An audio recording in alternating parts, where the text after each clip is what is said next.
Hey guys, I'm back once again. Now you might be wondering, why on God's green earth will you please stop? Guys, we are joined by a special guest today. My cat, Jasper! Say hi to the camera, Jasper. Hey guys. Oh, son of a bitch. Sorry, a video started playing in the background. I tried to pause as best as I could. He's not in the mood to talk right now.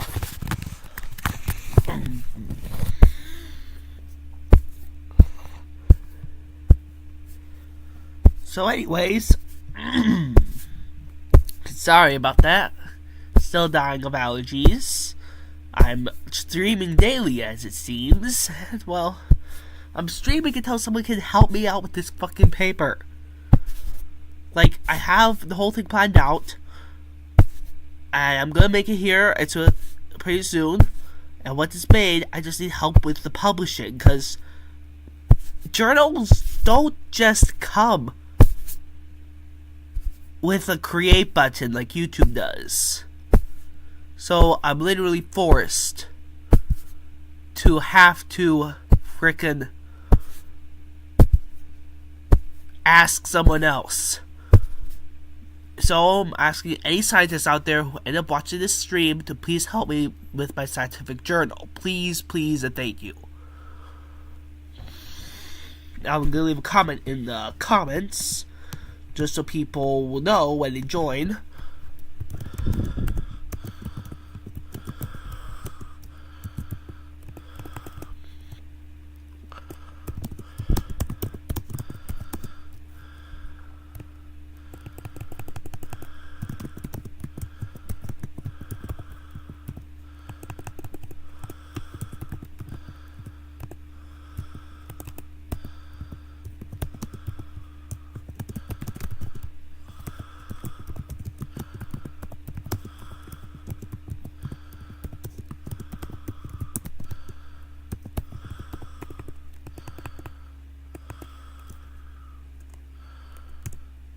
Alright.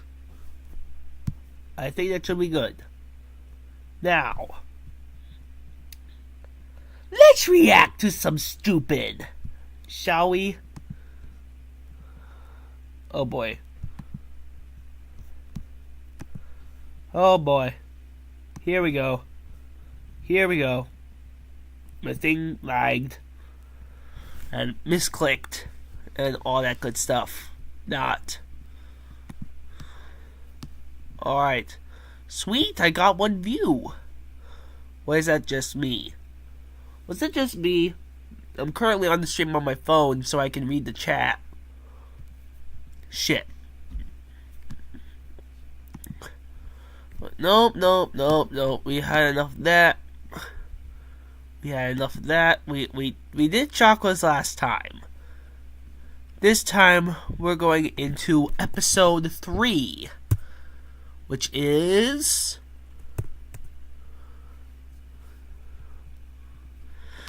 channeling. Oh goody. Ha. Sorry, it seems my chakras are out of alignment. Also, I'm gonna try something new. I'm not gonna live stream at night because I'm tired. I say a lot of things that I don't mean. Like, for example, last time I said that each chakra is a specific color. That was inconsistent. It's connected to a specific color. Like, it's representative of a specific color. But it's not, or it's under the domain of a specific color, but it isn't actually color that itself. It's a part of your soul. You can't actually see them with a microscope. I'm sorry.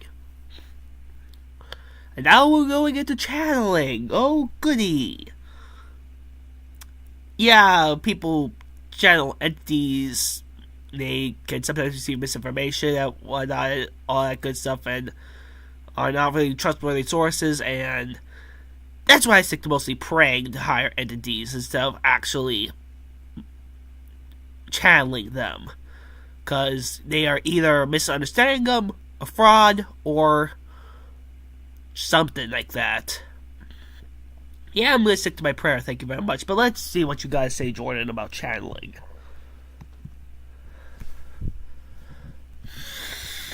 It's time to wake people up to this deeper history and also our deeper connection with something beyond. I love how all Spirit Sciences commercials end up having something to do with aliens or something like that. And as we see here, we'll learn what Jordan's definition of an alien is once we get to the 1 hour monstrosity that is the history movie. Let's just say that already one got his jokes from someplace. There are two primary ways of communicating with beings of higher consciousness. One is through astral projection, where you leave your physical body and communicate to them in person. As much as I'd love to break into astral travel right now, we have to save that for later.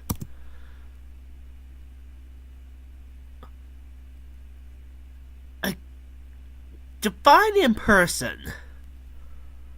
Like, what exactly do you mean when you say in person? Like, cause are you even awake during that experience, or like what? And do you even remember what the experience was? How come there aren't documented cases of scientists doing this? I'm just saying. The other method involves having a being come to Earth and communicate through a trained person, and this is called channeling. And there's the glorious intro.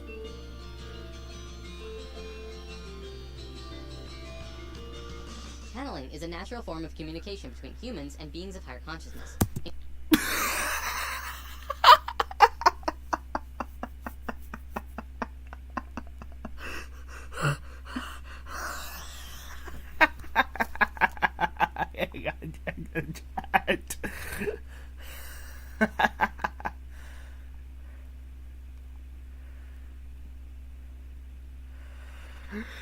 Oh God. That's how human. That's a natural form of communication between humans. Yep. Whenever I want my mama to do something for me, I just channel to her. Just tell her what I want for her to do, and she'll respond. Yeah, we channel. Every time I want money from my grandparents, I channel to them that I want money. It's just stupid. No, that's not how it works. When a natural form of communication between humans is talking. For all creatures, it's talking. Whales talk, dolphins talk, cats and dogs talk, and yes, humans talk. I didn't believe you didn't know that, Jordan.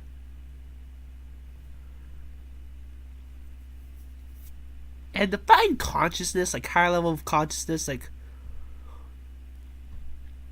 Okay, I get what you mean. But for most people, they're not going to be understood.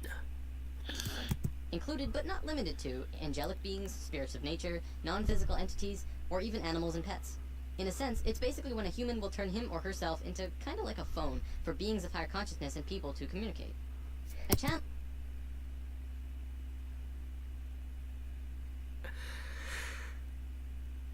I'm so tempted to make a phone guy joke right there. Yes. Phone guy was channeling the spirits of the dead kids. Phone guy was a literal phone. Yeah, no, that's Day Shift and the Freddy's. What am I talking about? This is funnier than I expected. When I'm sleepy, I talk nonsense. When I'm awake, I laugh at everything. The channeler can choose who or what they want to channel. As long as the other party has an interest in communicating, the link is made and the channeling can begin. Now don't worry, there's no possession or anything harmful taking place here. The body is still under the complete control of the channeler. But the channeler and spirit are communicating through thought. Messages are communicated on levels of emotion and thought rather than spoken word. The channeler will then decipher what the spirit tells him into human language. Contrary to popular belief, entities do not generally... And that's where the misunderstandings come in. Like, what if one were to misunderstand spirits? Like, spirit was showing, oh, happiness, and and you're like, oh, that's gonna make me good fortune. But it's like, no, you gotta bring your sister good fortune or something like that. I don't know. This is why I mostly stick to prayer. Prayer seems to work just fine for me. Use human languages because it is considered awkward and clumsy. The majority of this message is conveyed through an elegant series of sensory feelings. Let's talk about animal communication because this Wait, is what a did you form of say? speech conveyed through an generally use human languages because it is human language. Contrary to popular belief, entities do not generally use human languages because it is considered awkward and clumsy. What is awkward and clumsy about language? No, seriously, Jordan, what? And how do you know this? Were you channeling somebody? The majority of this message is conveyed through an elegant series of sensory feelings. Let's talk about animal communication because this is a form of channeling that you yourself can do. Channeling pets is one of the easiest forms of this art. Pets, of course, do not use human language, but they have a strong desire to communicate with humans. A small disclaimer, if you're planning on trying this, it's also helpful to charge your third eye chakra, as we talked about in Lesson 2. It will assist with your mental connection to them. You'll want to practice on a family pet before taking a leap to anything else. A cat or dog who is familiar with you is the best choice to begin. Cats are a tad more difficult because they tend to pick and choose what they want to listen to. Yes, the classic cat is just stubborn pretty tat stereotype.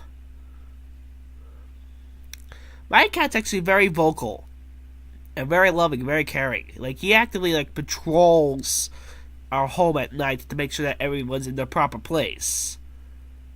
Our cat cares. He's not lazy or anything like that. He's the complete opposite of the stereotype. Where did that cat go? Are you down there? Hi. Why isn't chat loading for me? God.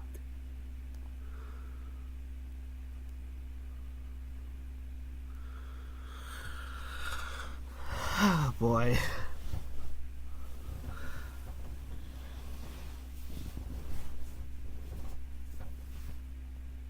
I'm gonna sit like this, it's more comfy.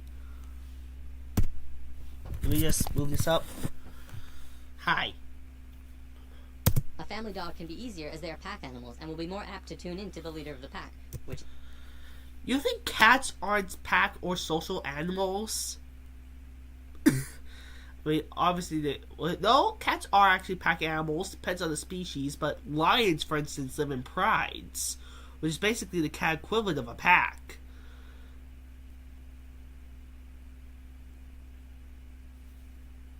Cats are not all cats are the stereotype, and not all dogs are the stereotype as well. Some can be contrary. Some dogs can be extremely lazy, like the cat is portrayed, and sometimes cats can be extremely fun and playful, like the dog is portrayed. Example, my cat Jasper, who is literally just the most loving, kind, caring cat I've ever came across. Outside of my previous cat, Freya, rest in peace. Or pieces, I should say. Which is you. So let's go over some of the basic steps to do this. Start by taking your dog into a quiet room. Sit on the floor next to him, or if he's allowed on the couch or bed, have him sit next to you. Pet him in his favorite spot until he's settled in. Then start talking quietly to him in a loving tone. Find one short sentence or word and use it over and over. You could say, hey there sweetie, or okay buddy. Let's just call this your key phrase. When you've gone over your key phrase 10 times or so, close your eyes and be silent. Stop petting him and begin to form a picture in your mind of what you want him to know. You may have to practice visualizations if you haven't ever done this before. After the picture is formed and clear, float the image out of your forehead where your third eye is located and into your dog's head directly between the eyes. Once you've done this, speak the key phrase again one more time and float the image again into his head. Keep doing this until he either leaves to get up or puts his head on your lap. If he leaves, follow him and do it again. If you begin to get a reaction from him, like putting his head in your lap or something else, congratulations, you've just communicated with your dog. I like to do this experiment with my cat. Jasper, where the hell are you?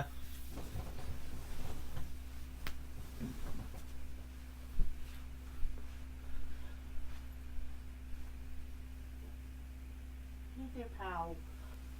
We're just going to do a nice little channeling exercise.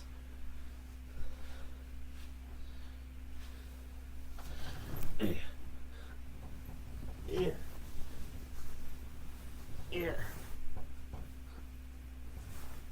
Okay, let me just lay you down right there. And lay down as the cat. Be careful you don't fall off the bed. Okay, let's try this. Oh, whoa, whoa, whoa, whoa, whoa, whoa, whoa, whoa, whoa, whoa, whoa. Look, I don't want to do this either, but hey, you're stepping all over my computer. Stop. Stop. Silly kitty. Just.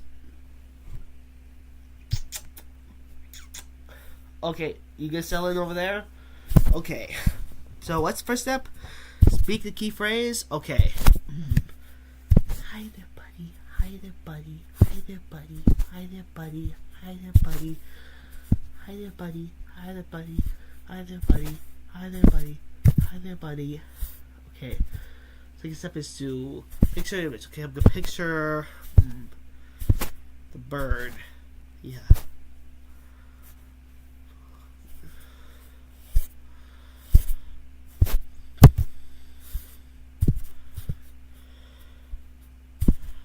I'm gonna float the image out of my head, through my third eye, and into my cat's head.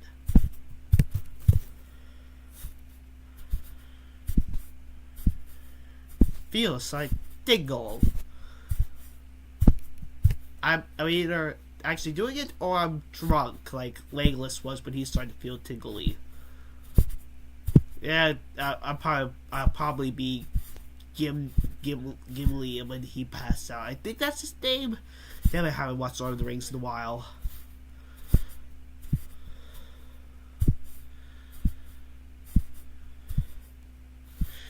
Good boy.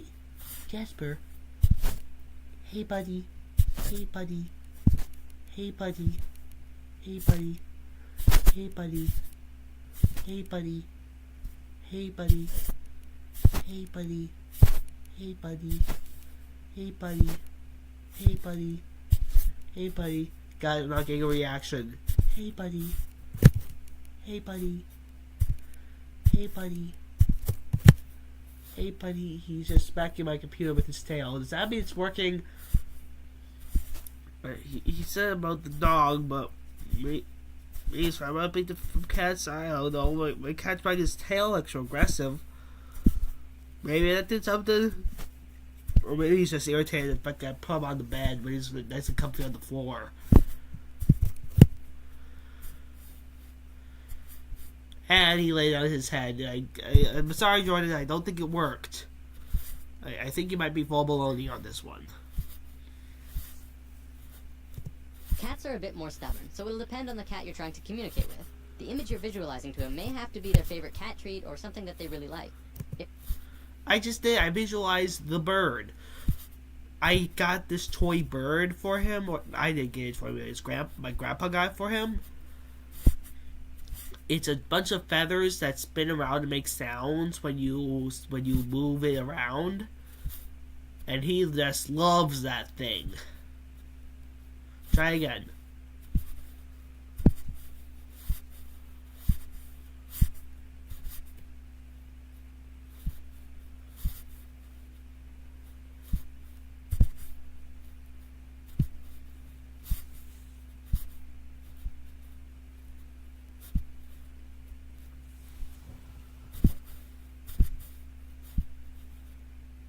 Hey buddy, hey buddy, hey buddy, hey buddy, hey buddy, hey buddy, hey buddy, hey buddy, hey buddy, hey buddy, hey buddy, hey buddy, hey buddy,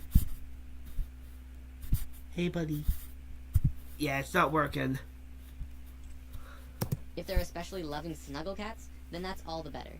Use the same directions with the dog though, and who knows, you could be talking with them in no time. If you have smaller animals like avians and reptiles, you have to remember that the animal has a smaller brain. The reception of pictures is apt to be slower and take longer. Remember, practice and patience is crucial to learning to do this. You'll probably start with minimal results, but if you're persistent, you will not only master the family pet chat, but other animals around you, like your friends' pets, or pets in the car barking at you as you walk by, and so on. One big question that everyone has around now, well, do they talk back? Yeah, they do. I communicate with my cat Toonie, and he always tells me what he wants, whether it's food, water, or to go outside. I've actually read that horses are really good at communication as well. In an article I'll be posting in the comments of this video, a woman said that one time she had a horse specifically ask for a green apple, not a red one. Had to be green. Of course, she immediately got one and gave it to her, and they started communicating more. Let's read I this know what you're paper, probably thinking. shall we? Alright, let's read this article, shall we? I gotta investigate this.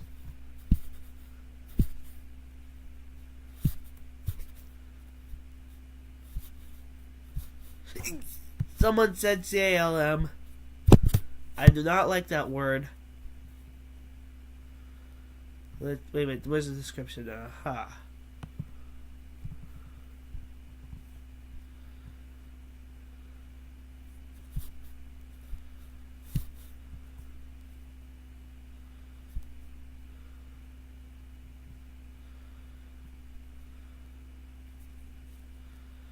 What is this? Where is that thing?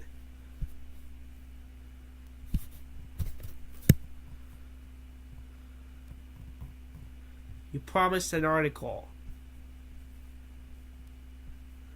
Dallas promised an article.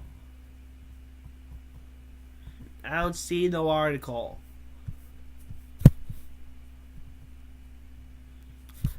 Ladies and gentlemen, I think we got lied to. There's no article.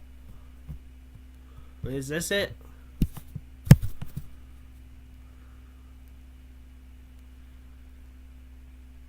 Nope. That's not it. Well, this is entertaining, whatever the hell it is.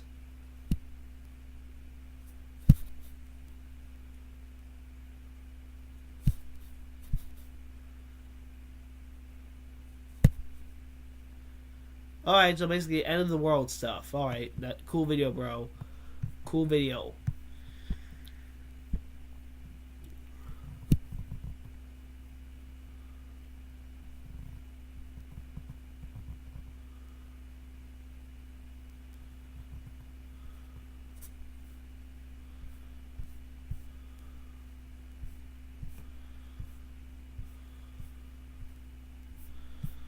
Ladies and gentlemen, we got lied to. He's been deceiving. Well, don't I have to be psychic to do this? Well, yes, but everyone is psychic, but most people don't really realize it. Touche, I've had dreams that became reality. Touche. Touche, Jordan, you win this round. But I'm not done with you yet. I still got your entire channel to look at until someone helps me with my paper.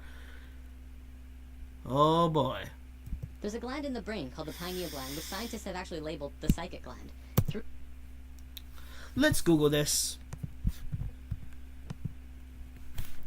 Pineal gland.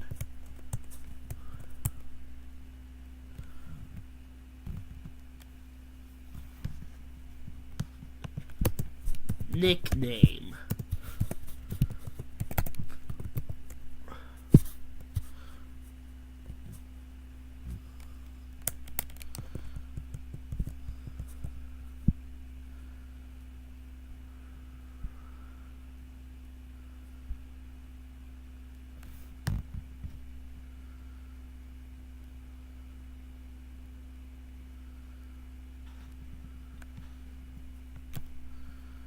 Show you what the hell this thing does. It produces melatonin. The pineal gland produces melatonin. Are you saying that the pineal gland helps us do things when we sleep, like does our channeling when we sleep? Huh, no wonder they want Jeff Bad to be asleep.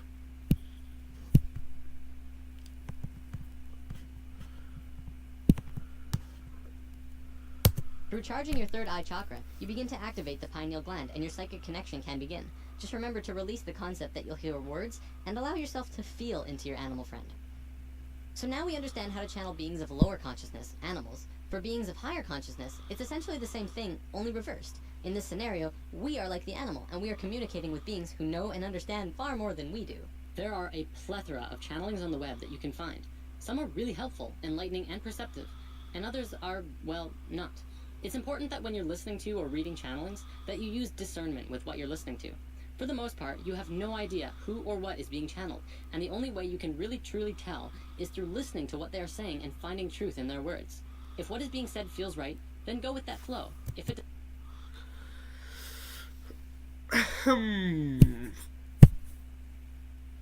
I'm on the fence about this whole channeling thing. Again, like, you can easily misunderstand it. And once again, I felt a tingle when I tried to communicate with Jasper, but he didn't really react.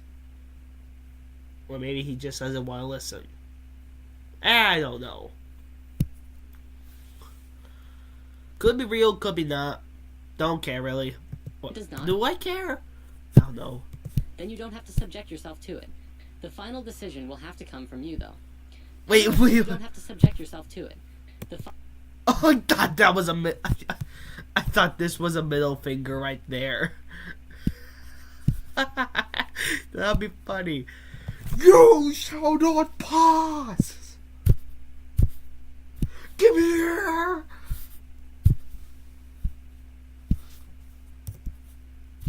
Final decision will have to come from you, though. Everyone channels differently as well. Sometimes channelings are quite boring, as the channeler will just lay down and connect internally and just let the information fly. Other times, the connection between the beings is stronger, and they'll walk around the room and talk and be quite lively. Then there's people like this. As has been often said, you are shifting your frequencies from one reality level to another, and this is so. But you are always shifting. You are shifting now. It is a natural thing that you do. You don't have to wait to shift. You've been shifting. You've been shifting all your lives.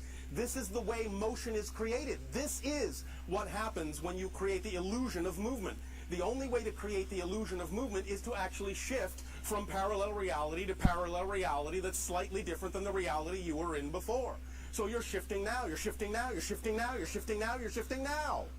Through constantly shifting parallel realities. The idea is that you don't notice this so much because each new reality you shift to is very similar to the one you were existing in before. That's actually a theory I had once. I'll experience things that are like, I remember something, and my grandparents are like, nah, that never happened. And then the next day they're like, oh yeah, that totally happened. So it's either they're being very forgetful, or I'm teleporting to alternate realities. And at the time, I had a hypothesis that, hey, maybe we accidentally traveled to alternate realities. Or something like that. Hey, it could be real. Maybe. Would be kind of cool, though. The idea of noticing the change is to create there to be a bigger difference between the parallel reality you shift to and the one that you were in before. That's when you know you're shifting. That's when you reveal to yourselves that you're always constantly shifting, and that learning to shift is not something you have to do. You do it automatically. You do it by your own second nature. It is natural to you to shift. This is the nature of how reality works. This is the nature of how change exists. So the question is not, can you shift? The question is, what will you shift to? And how different will you allow the shift to be based on your definitions and your belief systems of what you believe is possible for you. And this is why it is of paramount importance, as has been said this day, for you to really focus on the idea of the frequency, the vibrational frequency, the state of being that you prefer your reality to be, and thus then understand, based on what we have just said about shifting to parallel Earth realities, that when you change the vibration of your being, it's... Oh god, I'm getting extreme brain rot. Is that what the tingle is? Was it me successfully channeling with Jasper, or is it extreme brain rot? Or is it a brain tumor? Find out in the next episode.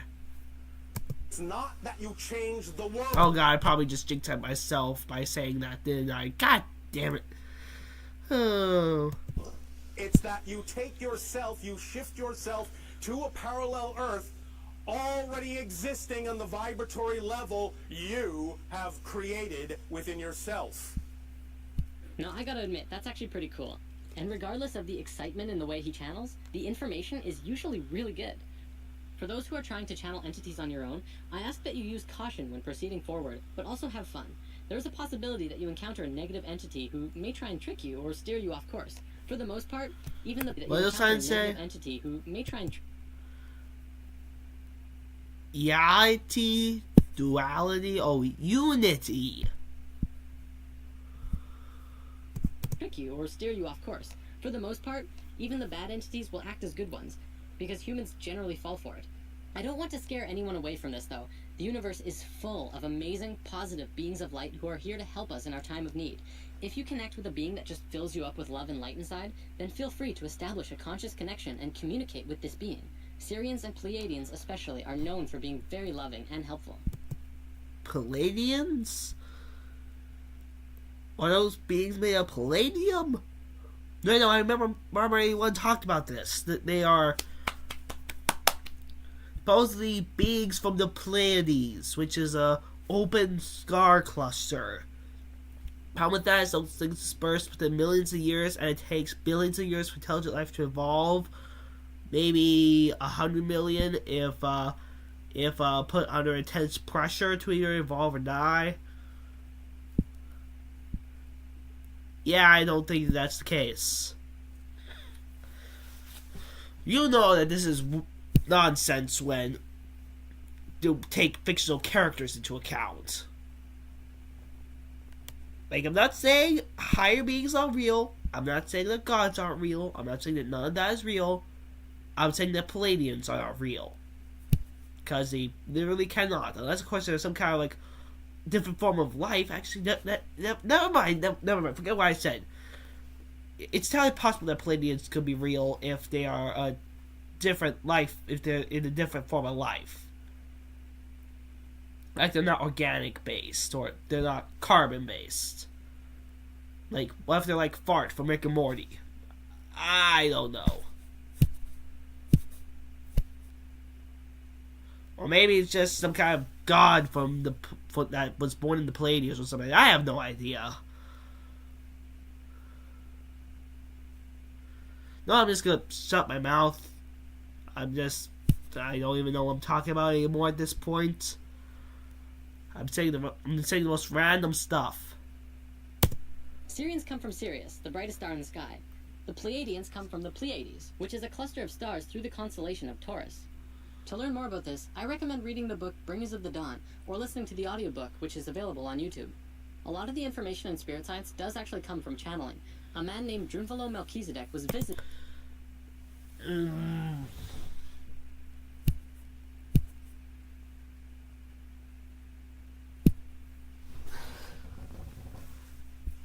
Drunvalo Melchizedek. Visited by a being named Thoth. Roughly. This guy. The guy you get most of your information from. That dumbass. Look, I'm sorry I don't want to poop on your hero, Jordan. But, he's kind of a dumbass. They gain more viewers.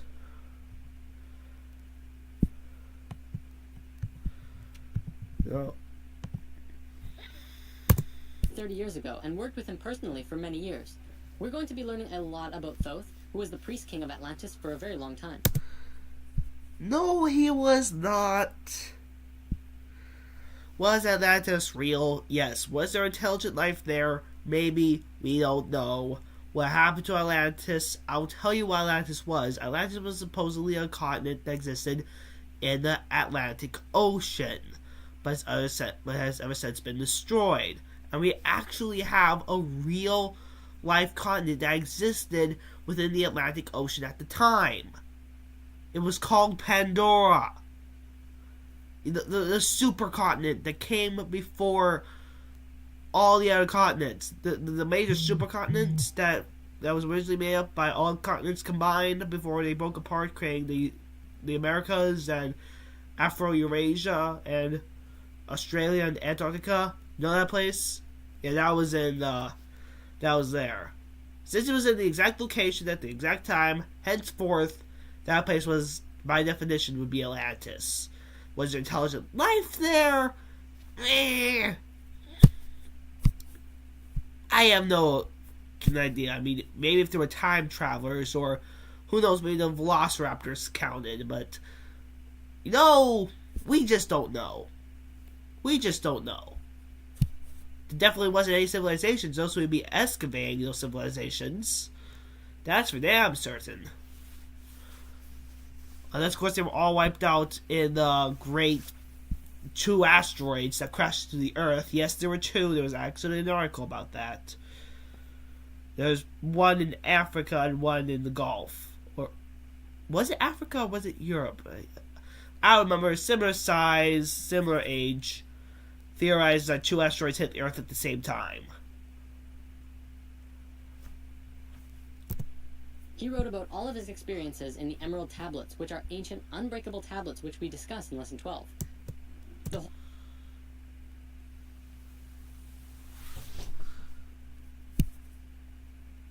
There are magical emerald tablets. Wouldn't there be scientists exploring these things? I mean, the real conspiracies are in China, alright? China with the Great Firewall and trying to hide the truth from its civilians. Just, that's whole real life conspiracy. Seriously, conspiracy theorists, if you want to actually go to a place where there is a legitimate conspiracy theory, go to China, where conspiracies are happening right now.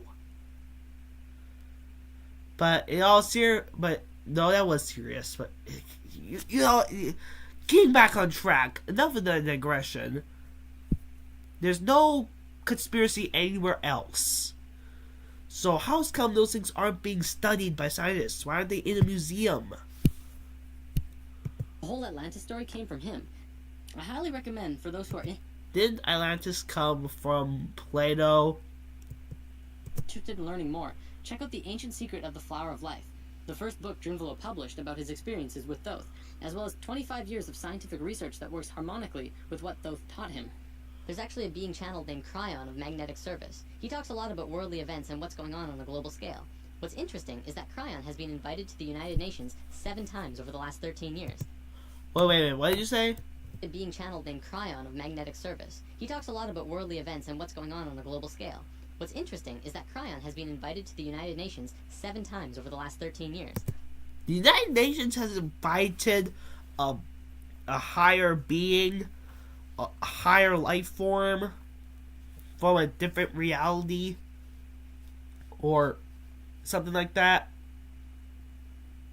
to United Nations Council.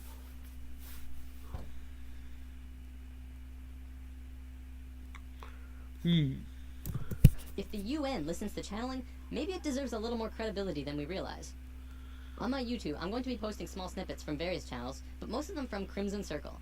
Crimson Circle started out in 1999 when a being named Tobias started communicating with Jeffrey Hope. There's actually a really cool story here. I can't go over all of the details, but Tobias was actually written about in the Bible, in the book of Tobit. This particular book was removed by the church in 1546 during the Council of Trent. Tobias was written as one of the main characters in that book, and Jeffrey and him began communicating more. In 1999, Crimson Circle was formed, a group dedicated to communicating with Tobias and other spirits. Up until recently, it was mostly Tobias who was channeled by the Crimson Council. Tobias then said that he wanted to return to Earth and live another lifetime because he missed physical reality, and said his goodbyes. Today, Adamus St. Germain is channeled instead, and he's very lively. A little insight on Adamus, he is what you would call an ascended Hold on, master. guys, I gotta go do something. Be right there. I mean, be right back. Oh god, the brain rot is sinking in. The brain rot. No.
And I'm back. Sorry, I've been away for a little while. I was taking care of something. Specifically homework. But I'm taking a quick break, and I decided for my break I would complete the video. Now I'll get back to my homework. So yeah, let's do that real quick. Let's see here. I'm going to click this. An ascended master is someone who underwent a process of spiritual transformation and moved into higher states of being beyond physical life. This will make way more sense in future lessons. Okay, I want to wrap up by going over a short list of definitions. During the challenge, you may hear some words that you're not familiar with. Amyo is absolute and pure trust in the self, the realization of the I am. Makyo are kind of like lies that you tell yourself. Wait a minute, you said you would actually hear words. You would only feel emotions. And I'm trying to bell right now because I'd be thinking it while screaming, contradiction! Contradiction! We got a contradiction over here. Contradiction! Just pretend I'm holding a bell. Contradiction! Contradiction. Take you away from the I am, like I'm not good enough or I can't do it yet. Kind of like the opposite of Amyo. Ascension is the process of going from one lifetime to the next while staying in the same physical body. Kaldra, you may hear this one a lot actually. Kaldra is the nickname that Tobias gave to Jeffrey. So if you ever hear Jeffrey say during a channeling, Kaldra doesn't want me to say this, but I will anyways, that's Adamus speaking through Jeffrey about Jeffrey, whose nickname is Kaldra. Is that confusing? Shambra is the name that Adamus uses for the group of humans going through the awakening process. If you're watching the videos, you too are a Shambra. Shout is a channeling, essentially. What you'll be watching are shouts, gatherings for communication with Adamus and other beings. But yes, my dear Kata, love, it's an amazing thing. It's an amazing thing. You get so caught in it, so hurt by it, so deep into it. But for the most part, very, very few humans know what it's like to love themselves. They tolerate themselves. They have an awkward relationship with themselves, and they're still looking for love and still creating love with other people. But you know what's going to happen in this planet? I'm digressing, but I love to digress. What's going to happen on this planet is this planet has created love, shared love, and been in love. What happens next on this planet that's never been done anywhere else in all of creation is for the very beings who came here to start loving themselves. It's the next frontier. It's the next evolution. It's the next spiral, but a spiral that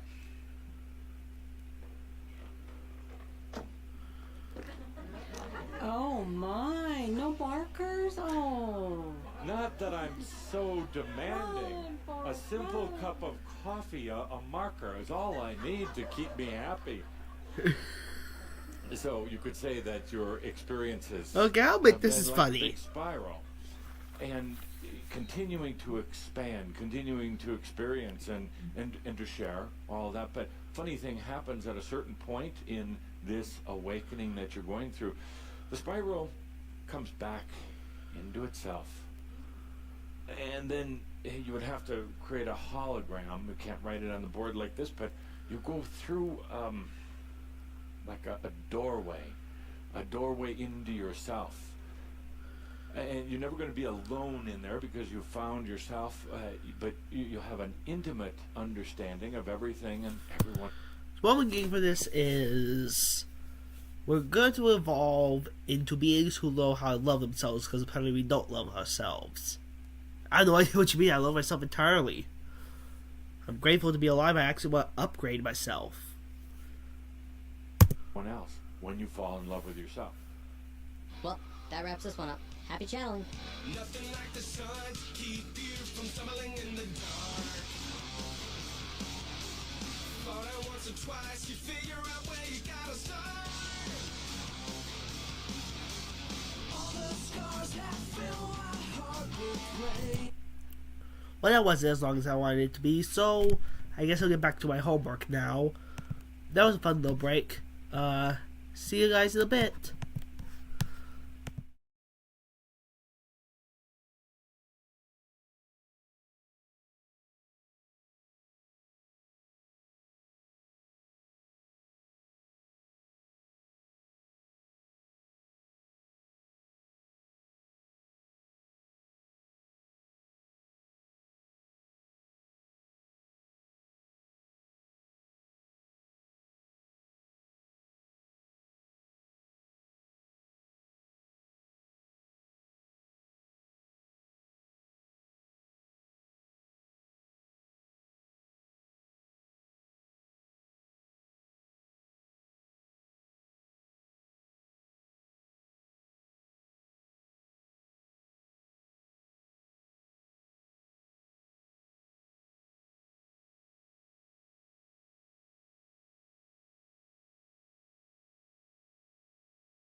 Hey, welcome to Spirit Science, a place where science and spirituality come together in a harmonious fusion of delight and wonder.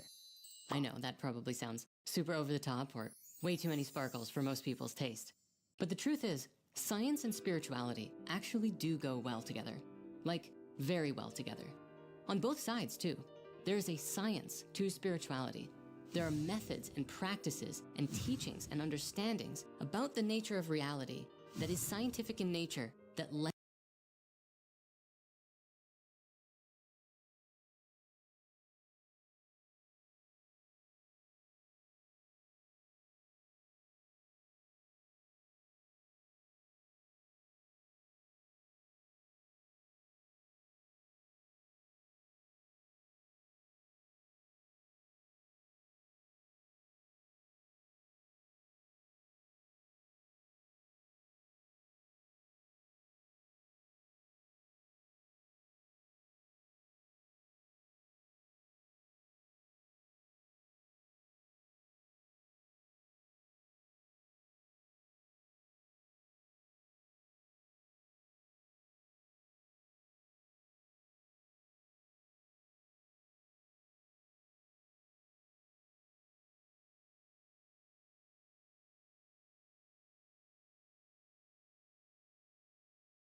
Your child needs these 3 key factors to get into an Ivy League or top 25 university.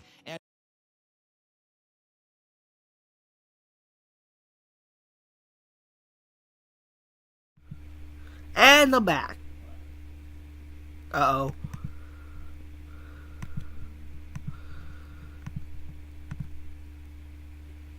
Okay, that's better. I'm back, guys. Still dying. I just had a nice lovely supper. The homework's finished. So let's get back to the live stream. I present y'all with episode 4, Masculine and Feminine Energy. Let's see how this goes. know ye not that ye are gods.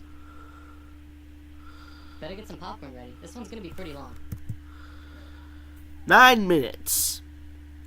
Yeah, that is very long. Not. Have you seen my latest theory video? Sheesh. What we're going to be talking about today is something that will be very important in the next few lessons. The topic is male and female energy. From there, we'll be talking about left brain and right brain, then the new children, and bring it full circle. Ready? Deep breath.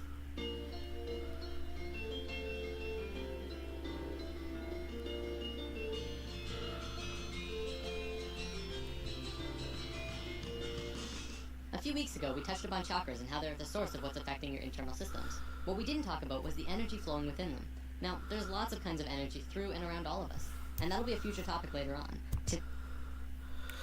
The energy flowing through our chakras is spiritual energy.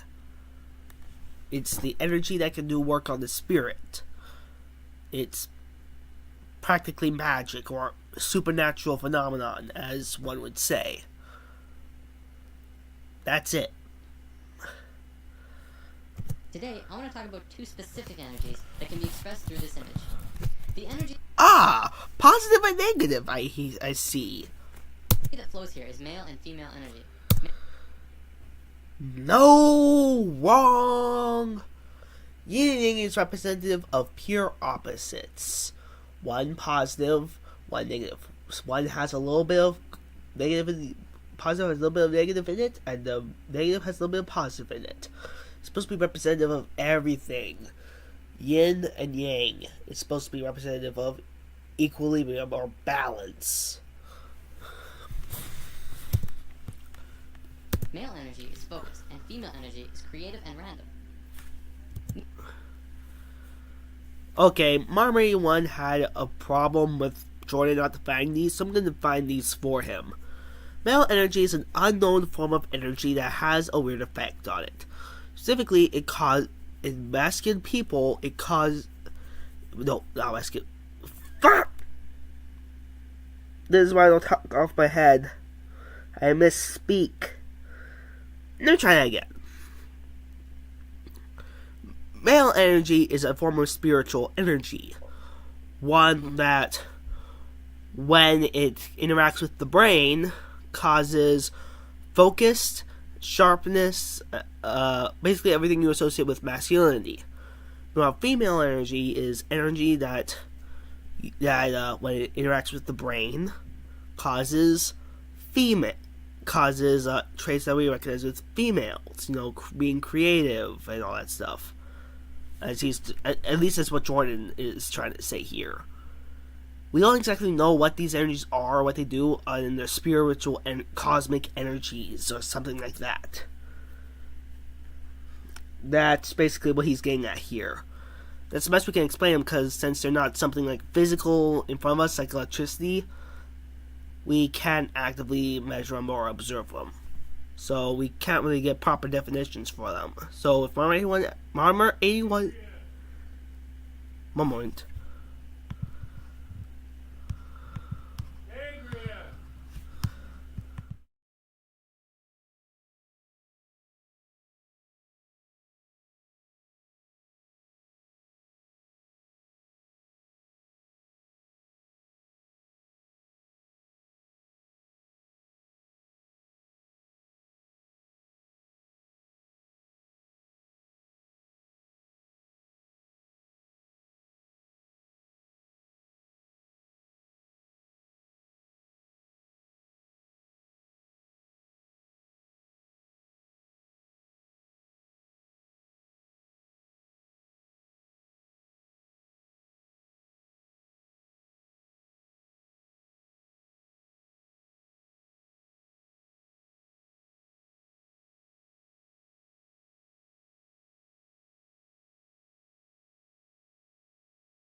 And I'm back once again. I had to take a little break to help my grandpa with something, but I'm finally done with that, so now we can get back to what we were doing. Have we got any new viewers? No. Maybe I should invite some people. Hold on, give me one moment. One moment, please.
Okay, I messaged somebody. Let's get back to it. Neither of them is greater nor weaker than the other, and both can be extremely powerful when fully manifested.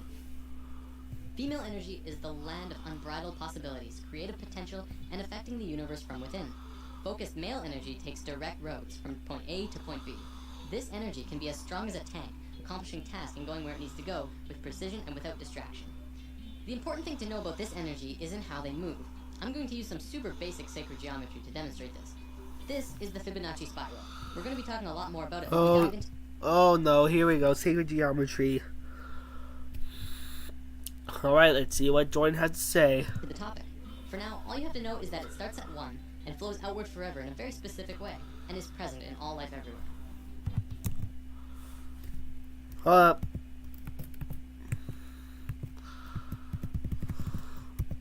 That is not a Fibonacci spiral. Not everyone know I talked about that. That's a golden spiral. And what the fuck is that? As male energy flows through the spiral, it goes from base point to point, from here to here, to here to here. It doesn't curve, it just goes straight where it needs to be. Female energy, however, That doesn't really work. Straightest line would be to go from here to here.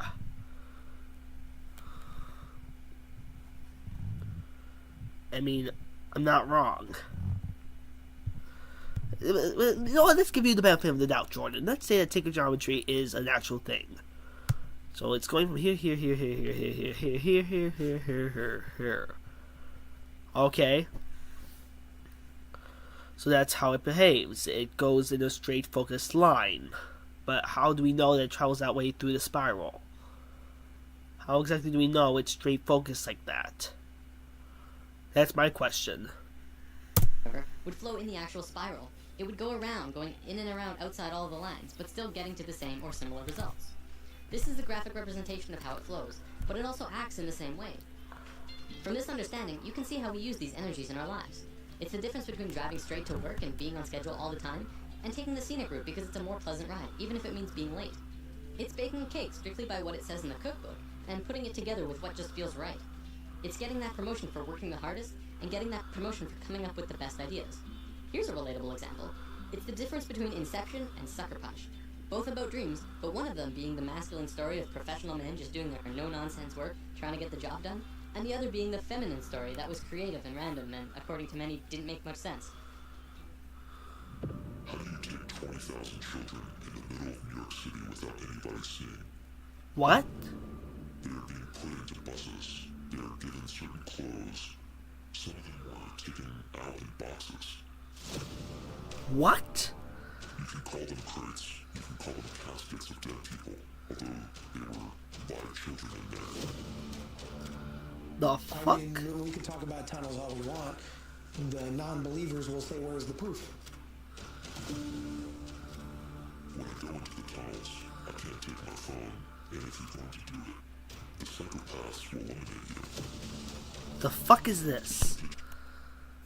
Both male and female energy, like the chakras, have their own traits. Male energy is linear, analytical, strategic, and practical. However, when male energy is constricted, it is very blundering and confrontational, and what tends to occur is not seeing all sides of a situation, or not being open to any other possibility other than the one being pursued. You can see a lot of that in today's society. Most commonly, we call it being closed-minded. Female energy, on the other hand, moves in curves. It does not stay inside the lines. It is creativity and movement, and expression and emotion. It can do anything and go anywhere, but it has trouble sticking to schedule. If constricted, it can get out of its flow, running rampant between emotions and mood swings and ideas. The creativity could get jumbled and come out as an out-of-control mess. We don't have this widespread issue in today's society, and it has a lot to do with our brain hemispheres. We're going to look at that in a moment. One big difference between the two is that male energy looks at parts, and female energy looks at wholes. Before I go on, I want to make this clear. Male and female energy has very little to do with sexual orientation. Like, it's in the mix, but it's not a fundamental part of the energy itself. For example, if you look at the shape of male and female bodies, men have straighter bodies, women have curvier bodies. We'll probably come back to this in a lesson down the road. Okay, brain hemispheres. So that's where you get that whole idea from? It's the fact that they react similar to how... It's the fact that when male and female energy interact with the brain, it creates traits that are typically found within those genders, and since masculine bodies tend to be more straighter, that's where you got that from. Makes sense. But that, again, is giving you the benefit of the doubt that sacred geometry is actually real. We have two of them, and if you remember what you learned in grade 10 biology, this will be familiar. The left brain is the male energy side of the brain. It is orderly, statistical, logical, and mathematical. It sees things in straight lines, rational and practical. The right brain is the female energy side of the brain. It is our creative side, a free spirit. It is passion and experience of taste and feeling, movement and art. As is the same with the energy, the left brain cannot make sense out of the right brain. You cannot put feelings and expressions within boxes. They must be felt to be truly experienced. The right brain, too, cannot make sense about how the left brain understands things. Okay, so as a species, we are primarily left-brained. Well, incredibly left-brained. This basically means that, as a species, we essentially have a male energy imbalance. There is way too much of it. It is dominant and is constricting on the female side of the brain. Now, don't get me wrong, this isn't a bad thing.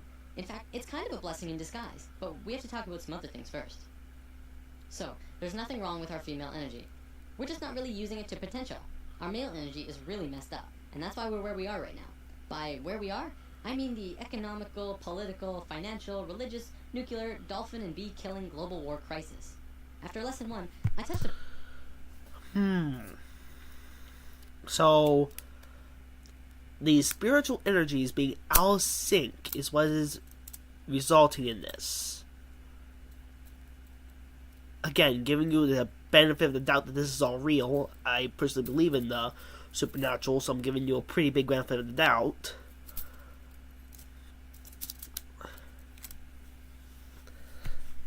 How do you know that that's strictly the cause of all this? And how do you know that shifting the energies won't fix it? upon how right now the world is a mess in a myriad of areas. A few people commented saying, well, study the financial crisis, and study the nuclear crisis, and study the political crisis. They're all completely separate issues. And this is how the male energy looks at parts. We're realizing now that it's constricting on our point of view. As a whole, all of these issues together are further proof that we don't understand how to be harmonious because our male energy is out of sync with each other and the planet. So let's look at indigo children and super psychics. Oh no. I believe in the supernatural. I do believe in magic. I even got a spell book in my house. But what I don't believe is in children with telekinesis. There will be scientific research studying them intensely. There's a new type of children being born on Earth. Since sometime in the 80s, new children started appearing with different or unusual traits. Their numbers began to increase, and today, nearly 100% of all children born in North America are indigo children. So, what are these traits? Let's go over a list developed by Jan Yordi, a play therapist who has been studying and working with indigo children for about 4 years now. As we go over the list, see if any of these sound like you. Maybe strong-willed, independent thinkers who prefer to do their own thing rather than comply with authority figures or parents. Yep, that sounds like me. I don't really obey my authority figures all that much. Have a wisdom and level of awareness and caring beyond their youthful experience. Yeah, I guess. Traditional parenting and discipline strategies don't appear effective with these children. If you try and force an issue, a power struggle is the typical outcome. Correct. Energetically, indigos are vibrating on a much higher frequency, so they can get scrambled by negative energy easier. What the hell is that supposed to mean? I don't understand that. Speak English. Speak English so I can say yes or no. Emotionally, they can be very reactive and may have problems with anxieties, depression, or temper rages if not energetically balanced. Fits the bill. Are creative right-brain thinkers, but may struggle to learn in a traditional left-brain school system. I am perfectly balanced between my right and left brain, which, again, giving you the serious benefit of the doubt here, means that I'm practically... Oh, sorry, I got Slinky here, and it's struggling to come up. Giving you the serious benefit of the doubt here, I'm guessing that my energies are perfectly balanced.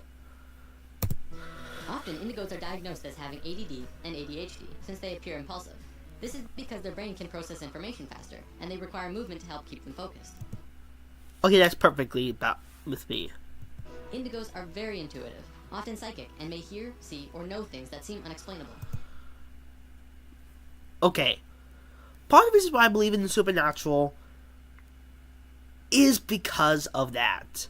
I have had dreams that manifested into reality. Well, not manifested, God. Now I'm starting to sound like Jordan, and God, I'm getting brain rot. That have happened in reality. Motion for motion, movement for movement, sensation for sensation. From the dream, started like I first experienced that in the dream, and then it happens in real life. Happens to me so many times, it can't be just a coincidence. At least I can't believe it's a coincidence. So, part of the reason why I believe in supernatural. Though, anyone watching this is not... That does not have anything to do with my paper. My paper has to do with mathematics. I'm just reacting to stupid until someone can help me out with my paper. Has anyone joined yet?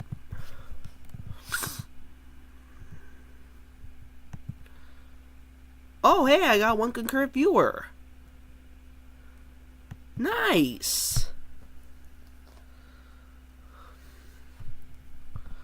Well, anyways. Yeah. My paper has to do with mathematics. I have a mathematical theorem, or theory, I guess. I'm not sure which one it is. That I want to get somebody to peer review. See, I may believe in the supernatural, but that doesn't stop me from believing in science as well. In fact, I will oftentimes forget my supernatural beliefs in order to focus on science part of things. I focus primarily on science. I don't include any of my personal beliefs with sciencey stuff. Part of the reason why I'm a scientist. And, well, scientifically speaking, I have a mathematical theorem that I think could probably revolutionize the planet. What is it? It's evidence that any number divided by 0 equals 0. Not an error.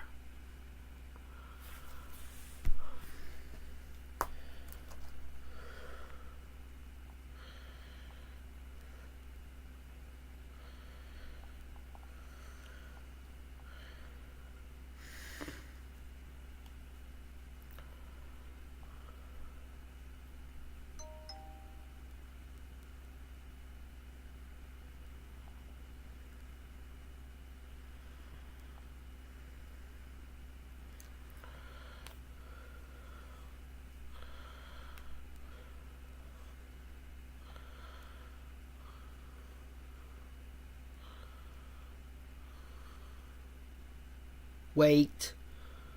What happened to the chat?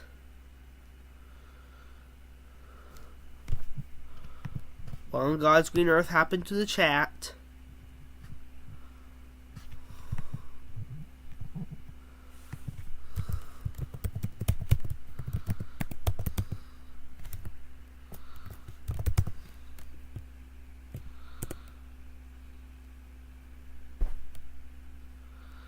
Yeah, damn it.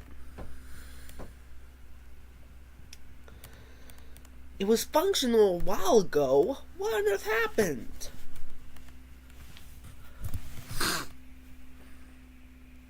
Something's up. Something's fishy. I can smell it. Well, I can't smell it because my nose is congested, but I can smell something is up. This is the second time in a row. No, the third time, no. How many times in a row has it been that this has happened to me? What the hell's happening?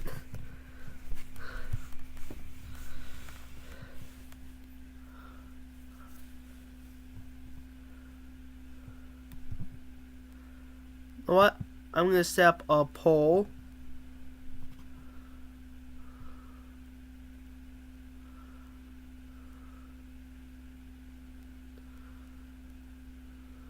Actually, no, I'm going to start up a Q&A.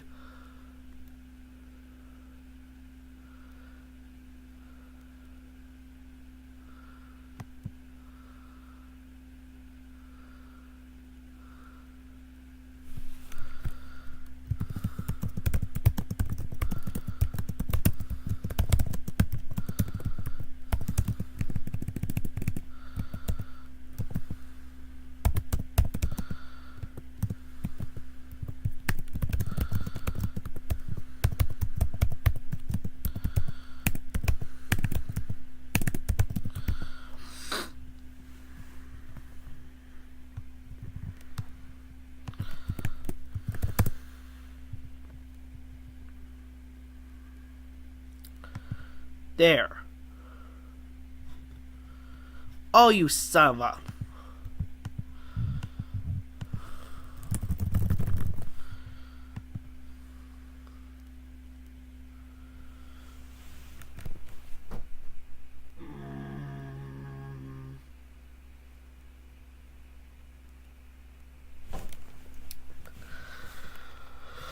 Well, shit! This genuinely looks like I'm in a conundrum. I can't seem to be able to do anything. Communication-wise. My chat seems to have broken.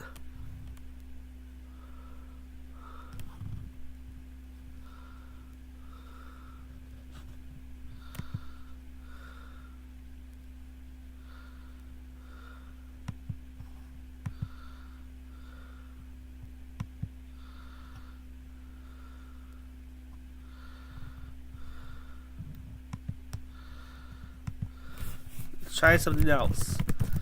Try that. Nope, doesn't work.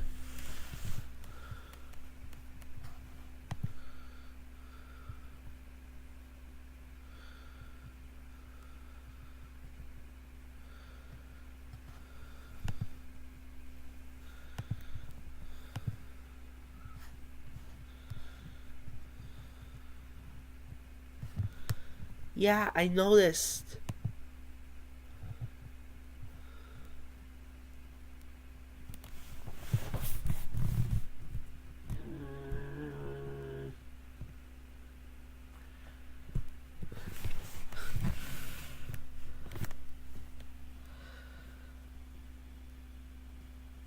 Excuse me one moment. I'm going to see if I can find a solution to this problem.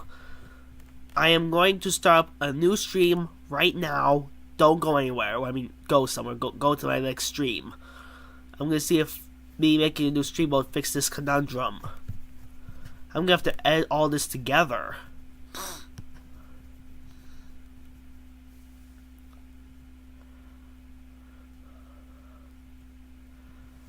Oof.